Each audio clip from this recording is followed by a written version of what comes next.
સગરામ વ્યાપક થોડી સગાર સામે ઉપર જ્યારે વિપત આવી ને ભગવાને પોતે કસોટી કરવા માટે સાધુનું રૂપ ધરી અને સગારસાના આંગણે જાય છે. બેલખાની અંદર શેઠ સગારસા સંગાવતી પોતે વાણિયા હતા. ભગવાન બે શેઠ સગારસા સંગાવતીને બેને જમવાનું એવું નિયમ હતું, સાધુને જમાડીને પછી જમવું. ભગવાને કસોટી કરવા માટે 15 દિવસની એની મોકલી હો ભાઈ. પવન ને વરસાદ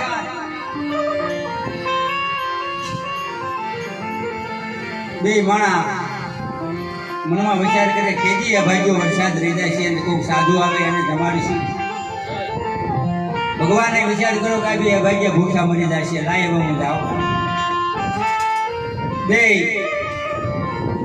વાત જોવે છે. ભગવાને સૂર્ય ઉદય થયા ત્યારે ભગવાન ગામના વટલે જઈને સાધુના રૂપમાં બેઠા. ઓકે કીધું કે સાધુ આવ્યા છે તમારે જમાડવા હોય તો. શેઠ સગારસા સંગાવતી સાધુને લાવે છે ઘરે. નવરાવીને આસન ઉપર બિરાજે છે. સંગાવતી 32 ભાતના ભાત 36 ભાતના શાક ને થાળી તૈયાર કરીને ભગવાનને આપે છે કે લો જમી લો. ત્યારે સાધુ કહે છે કે નહીં, અમે તો ઘોર બંધી આવું હાજુ નો ખાવી, અમે તો માઉસ ખાવા વાળા. સગાવતી સગારસાને કહે છે કે આ તો ભાગ્યો માઉસ માગે છે. સગારસા કે કાંઈ વાંધો નહીં, હું તારે કસાઈ વાડે જાઉં છું ને લઈ આવું છું. એ વાણિયાનો દીકરો કસાઈ વાડે જાય છે. કોઈ નામ નતું સાંભળ્યું કસાઈ વાડાનું. સગારસા પોતે જાય છે, માઉસ લાવી અને સંગાવતી રાણી અને થાળી પીરસે છે. બોલો પ્રભુ હવે જમી લ્યો. નહીં આવું અમે નહીં જમીએ, અમે તો કોઈ કુમળા બાળકનું માઉસ ખાવા વાળા.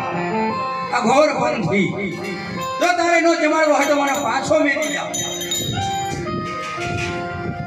સંગાવતી કે છે અવસર આવ્યો છે, પાછો નહીં આવે, દાવા તો જેવું નથી. શેલૈયાને બોલાવે છે. શેલૈયો નિશાળે જાય છે. ઓકે કીધું શેલૈયાને તું તારા ઘરે નો જાતો ન કરતા નહીં કે ખાને પાવો આવ્યો છે ને ખવડાવી દેવાના.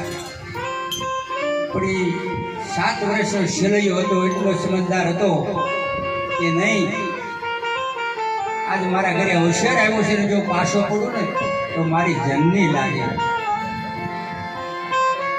એ શેલૈયો ઘરે આવે છે ને મા બાપના પ્રણામ કરે છે. ત્યારે સંગાવતી સાધુને કહે છે કે આ દીકરો હું ખાંડીને ખવડાવું છું, ભૂખ્યો નહીં જવા દઉં.